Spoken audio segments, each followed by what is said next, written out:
Here we start the new topic, that is importance of decentralization. There are so many importance of decentralization are as follows. Number one, develop initiative among subordinate. When passing the authority at middle and lower level shows the trust and faith of top level in their superior, and his trust and faith motivate the employee working at the different level in the organization, because they are allowed to take decision without seeking the approval of the superior also.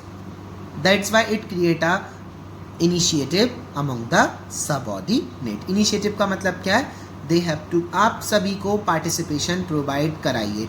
It means अगर आप decision making में या कोई भी important decision लिया जा रहा है, तो अगर आप पीपल का सजेशन लेते हैं तो उस एम्प्लॉय के अंदर एक सेल्फ बिलोंगिंगनेस की फीलिंग आती है, उसका ट्रस्ट बढ़ता चला जाता है, उसकी जो मोटिवेशन लेवल है वो और ज़्यादा हाई होता चला जाता है. जब हम अपनी authority middle and lower level के साथ डिवाइड करते हैं या उनको पास करते हैं टॉप लेवल, तो मिडिल एंड लोअर लेवल को एक ट्रस्ट और एक फेथ मिलता है टॉप लेवल के थ्रू, जिससे वो मोटिवेट होते हैं डिफरेंट लेवल पर जितने भी पर्सन काम कर रहे होते हैं. अगर उन्हें कोई डिसीजन मेकिंग करनी होती है तो उन्हें अपने सुपीरियर की नीड नहीं होती. Now they are capable to take the decision in a very perfect manner. That's why it create a initiative among the subordinate. The second heading, that is develop managerial talent for future.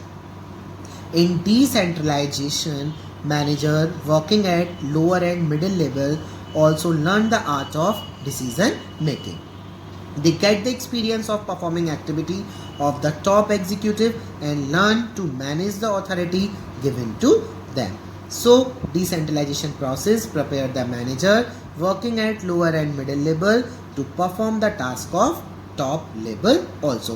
That develop managerial talent for future. If there is any job vacant, if there is any job position vacant in top level management, the manager of lower and middle level can be promoted. That's create talent for future also. इस second heading में ये जो हमारे lower और middle level के जो managers होते हैं वो अपने आप को डेवलप करते हैं फ्यूचर के लिए. डिसेंट्रलाइजेशन प्रोसेस में मैनेजर जो मिडिल एंड लोअर लेवल पर काम करते हैं वो ये सीखते हैं डिसीजन मेकिंग कैसे करना है. जब वो इन एक्सपीरियंस को गेन करते चले जाते हैं, जब टॉप लेवल की एक्टिविटी को वो परफॉर्म करते हैं तो वो बहुत सारा एक्सपीरियंस गेन करते हैं. अगर कोई भी जॉब पोजीशन टॉप लेवल की खाली होती है तो मिडिल एंड लोअर लेवल के पीपल को सबसे पहले प्रमोट किया जाता है. That's why developing managerial talent for the future also.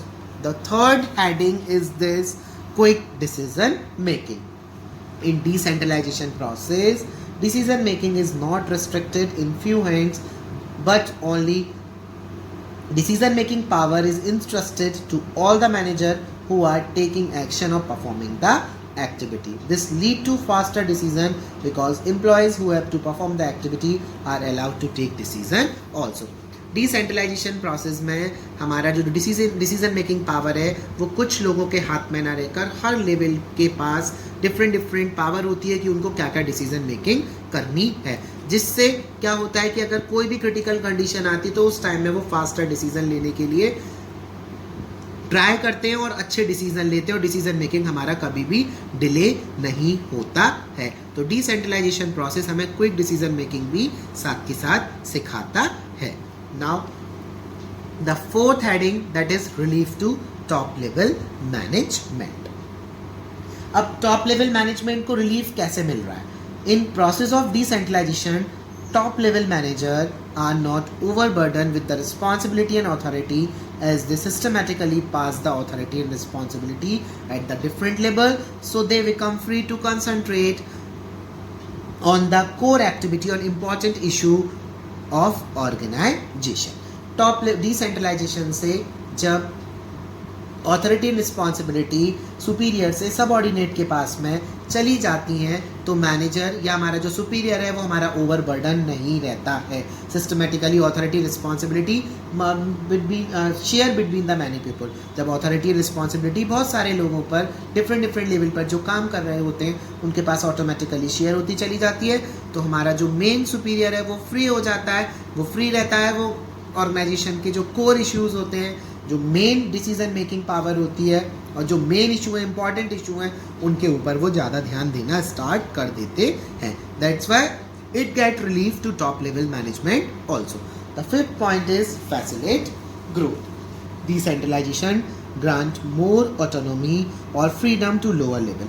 Decentralization हमारा freedom provide कराता है lower level को। इससे this help the subordinate to do the work in the manner that is best suited for their department. इससे help मिलता है subordinate को कि वो वही काम करते हैं जिससे जो उनके डिपार्टमेंट के लिए सबसे ज़्यादा सूटेबल होता है। जब सारा डिपार्टमेंट अपनी प्रोडक्टिविटी, अपनी प्रोडक्शन कैपेसिटी को बेटर करता चला जाता है, उनकी प्रोडक्टिविटी इंक्रीज होती चली जाती है, तो इससे ऑर्गेनाइजेशन को बहुत सारे रेवेन्यू अर्न होते हैं। जब ऑर्गेनाइजेशन को अच्छा प्रॉफिट होगा, अच्छा रेवेन्यू अर्न होगा, तो उनका एक्सपेंशन बेटरली होता चला जाएगा। जब उनका एक्सपेंशन होगा हर डिपार्टमेंट का, ऑर्गेनाइजेशन का, फिर हमें ग्रोथ फैसिलिटी भी वहाँ पर मिलती चली जाएगी। Next point, last point, that is better control. The employee working at different level take their own decision and personally accountable for their decisions. So they cannot blame their superior. So it create better control in the organization. Better control organisation में कैसे create हो रहा है? जो भी employ हैं different level पर, उन्होंने क्या डिसीजन लिए हैं, वो पर्सनली उसके लिए अकाउंटेबल होते हैं, वो उसके लिए आंसरेबल होते हैं, वो किसी के ऊपर ब्लेम नहीं करते, अपने सुपीरियर के ऊपर, ना किसी सुपीरियर को वो ब्लेम करते हैं, जिससे ऑर्गेनाइजेशन में बेटर कंट्रोल होता चला जाता है। जो जिसने गलती करी है वो उसको एक्सेप्ट करता है, क्योंकि वहाँ पर रिपोर्टिंग रिलेशनशिप है, कौन किसको रिपोर्ट करेगा, किसने क्या काम किया है, सब कुछ टोटली नोट होता है, कोई ओवर बर्डन नहीं है, जिससे ऑर्गेनाइजेशन में बेटर कंट्रोल क्रिएट होता चला जाता है।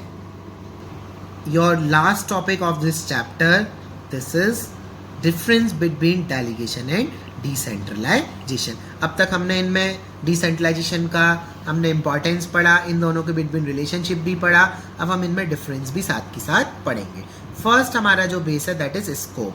डेलीगेशन का हमारा जो स्कोप है वो लिमिटेड होता है, क्योंकि responsibility and authority to people के बिटवीन ही शेयर की जाती है। बट डिसेंट्रलाइजेशन का हमारा बहुत वाइडर स्कोप होता है। पार्टीज इन्वॉल्व, यहाँ 2 पार्टीज इन्वॉल्व है, बट डिसेंट्रलाइजेशन में हमारे ऑल एम्प्लॉयज जो भी ऑर्गेनाइजेशन में काम कर रहे हैं वो सब इसमें इन्वॉल्व रहते हैं।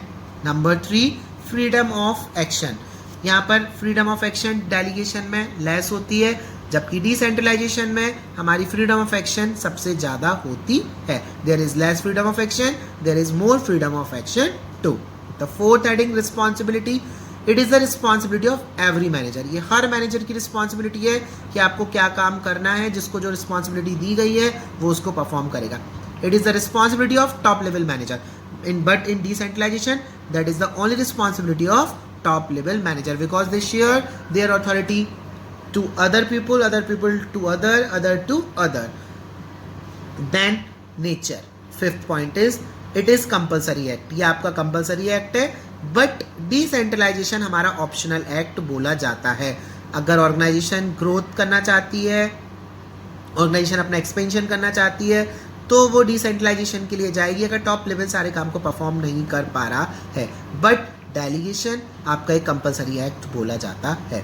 Main purpose to reduce the burden of manager, manager के बर्डन को कम करना डेलीगेशन का मेन पर्पस बोला जाता है। बट डिसेंट्रलाइजेशन में सबऑर्डिनेट के रोल को इंक्रीज करना ये हमारा मेन पर्पस बोला जाता है।